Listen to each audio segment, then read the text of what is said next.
let's move forward, mga kahombre ko. Wala na tayong pakialam dyan. Norman, ang sabi mo, hindi ka required pumunta doon. Maliho yun, mga kahombre ko. The guy is pretty much required. Sinabi yan nung judge or prosecutor, mga kahombre ko, sa kanyang abogado. Now, itinatanggi niya, natatakot kasi yan. Oo naman, natatakot to si Norman. Para sa 74. Siya, tandaan nyo ha, baka akala nyo nag-iimbento ko dito ha.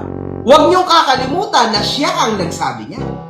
Siya ho ang nagpangalandakan ng date na yan.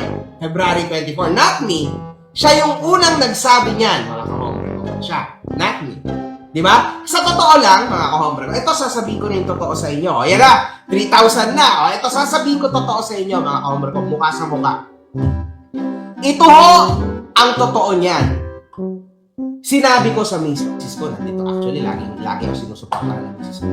Sabi ko sa misis ko, kasi sinabi ng mother niya na, wag sa February 24, nung nasa Korea kami, nung February 24, meron kaming hearing and kailangan niyang pumunta. Sabi ko agad, mga kahombre ko, sa misis ko, wag niyong sasabihin sa publiko. Sinabihan ko si misis ko, sinabihan ko rin ho lahat ng aking mga bayaw na nasa internet na ngayon, di ba?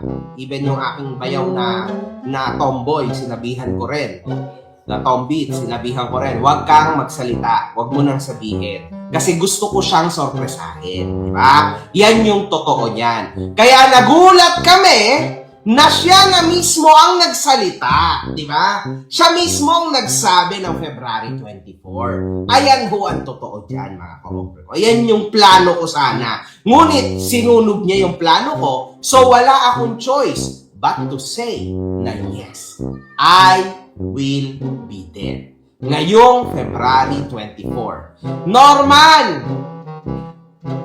Yung mga haka-haka na umiikot sa internet na ikaw daw ay naghakot from Marinduque, na ikaw ay kumolekta ng tao sa Cavite, hindi kahit isang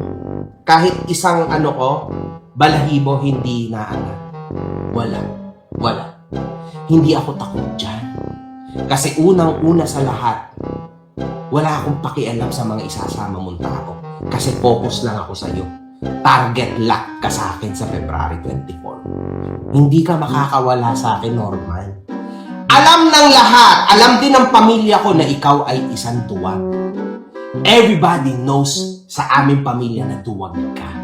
Kaya hindi pwedeng hindi ka pupunta sa February 24. Alam niyo kung bakit? Alam niyo ba kung bakit hindi siya pwedeng hindi pumunta sa Feb 24? Sige nga! Eto, 4,000 na nanonood. Alam niyo ba kung bakit hindi siya pwedeng hindi pumunta sa Feb 24? Kasi tatanggalan niya na ng rights ang sarili niyang sumagot. Siya pa naman yung kinomplain. Alam niyo na. Sa halip na 50-50 ang chance, mas tataas ang chance nung nag-complain na manalo. So, ang mangyayari niyan, para sa mga barado utak o kaya naman hindi alam tong story, hindi alam kung paano nag-work to. Ang mangyayari ho dyan, after kasi nung 24, resolution na ho yun. So, alam niyo na. Siyempre, nakasulat yung mga attendance doon. Tinitingnan din ho yan, may puntos yung attendance na yan. Kaya nga, inobliga na pumunta yan sa araw na yon. So, mas tataas ang chance na manalo mother-in-law ko once na manalo is straight warrant of arrest yan.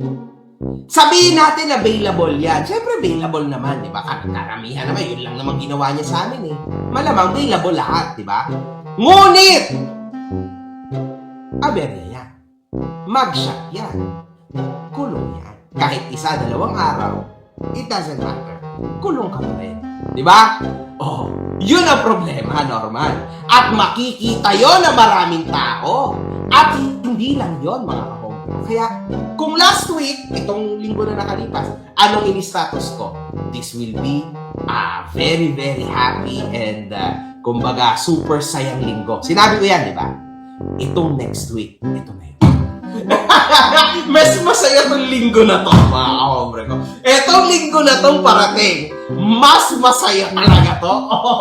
Ano yan ang exciting? Mas masaya ho itong paparating na linggo. Okay? Sobra, mga kahombre ko. Ang dami nyo nang makikita ngayon.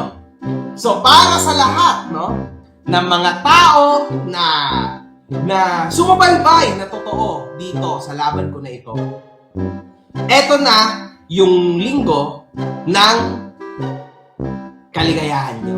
And actually, I really hope, no, na maging proud kayo sa nakamit natin lahat. Yun lang. O ito, sabi ni Kylene, 83, God bless MG. God bless you too. Eto, mga kahombre ko, etong linggo na to, sana you'll be proud of me. Diba? Sana lang ngayong linggo na to na paparating. I really hope na maging proud kayo sa akin. Excuse me.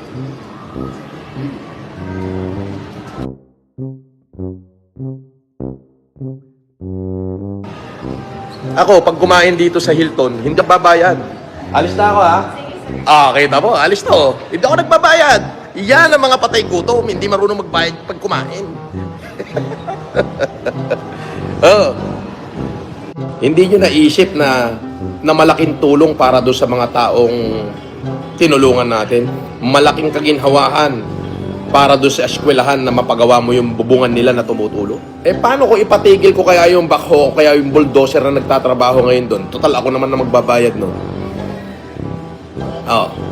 Paano ko sabihin ko wag na lang ituloy? Di ba? Nagpapapampam lang yan. Papaniwala ka dyan.